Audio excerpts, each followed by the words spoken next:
everybody, ElecricSheep91 here with this Pokemon NU Wi-Fi showdown battle thingy. So in this battle, it was a really close battle. I actually almost lost, though thanks to some weird thing that happened, I won. So let's just get this battle started. Okay, so I lead off with my Sandshrew, and he leads out with his Primeape. He goes for the U-turn, switching out, and then he goes into a Samurott while I go for the Stealth Rocks. So then I predict the water move and go into my Ludicolo, though he just ends up going for the Ice Beam.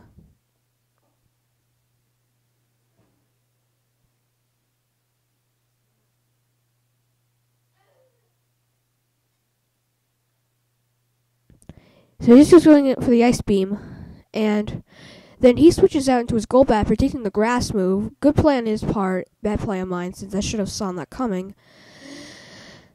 So then I switch out, predicting a flying move, and he just goes for the Roost. So then I'm thinking, I shouldn't have any flying moves. So I go back into my Ludicolo, and he goes for the Taunt, and then he just goes for another Brave Bird. And I was like, whoa, I should have seen that coming. Though I didn't. Then I go into my 2B Lightning, and he switches out into his Mentang. I predict that and go for the Flamethrower. And yeah, so then I predict another Flamethrower, and then he goes for another Flamethrower, and he goes for the Stealth Rocks. So then he switches out into his Samurott again, and predicts my Flamethrower. And he thinks that he can outspeed me, though, as the lag spike is having a hard time, apparently. I just go for a Thunderbolt and take him out. So then he switches out into his Kadabra, and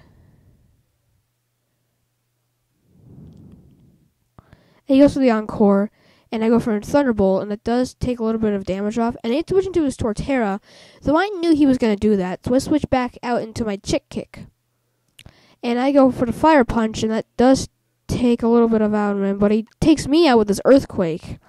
And I can't believe I didn't even kill him. So then I go back into my 2B Lightning and go for the Flamethrower to take him out. So yeah. So then he goes back into his Kadabra and he goes for the Psychic, which takes me out. And then I go back into my Cigarette and I go for the U-turn and do take a lot of damage off of him. So then I switch back into my Arceus and he goes into his Golbat, and here's a stalling point. So he goes for the Roost, and I go for the Shadow Claw, and that doesn't do that much. And then he goes for the Brave Bird, and it doesn't do that much to me, or it does a lot of damage. And then I go for the Will-O-Wisp, and that burns him, which means that his attack is halved. He goes for the Roost again, and I go for another Shadow Claw, and that somehow it does less than before, and then he goes for the Brave Bird to take me out. So then here's the part where I got pretty lucky. So I go into my Cigarette, I go for the protect from the burn. He goes for the Brave Bird. And then I just outspeed him and go for the Facade. Right? Yes, I do. So then his Golbat gets taken out. And then he goes right into his Primeape. He goes right into his Primeape. And I'm able to and he goes for the close combat and takes me out. And I was like, what? But I realized that Swallow doesn't have the good defenses. And here's where the last stand comes in. He goes into his Mentang, probably just for death fodder, and I just go for the Earthquake to take him out. And then here's when it gets cool. He goes into his Primeape, he gets the close combat, and I live, and then the Earthquake takes him out, and I was not expecting that at all. So yeah, that was an awesome battle. So thank you guys for watching. Don't remember to like, favorite, and subscribe. And see you later. Bye!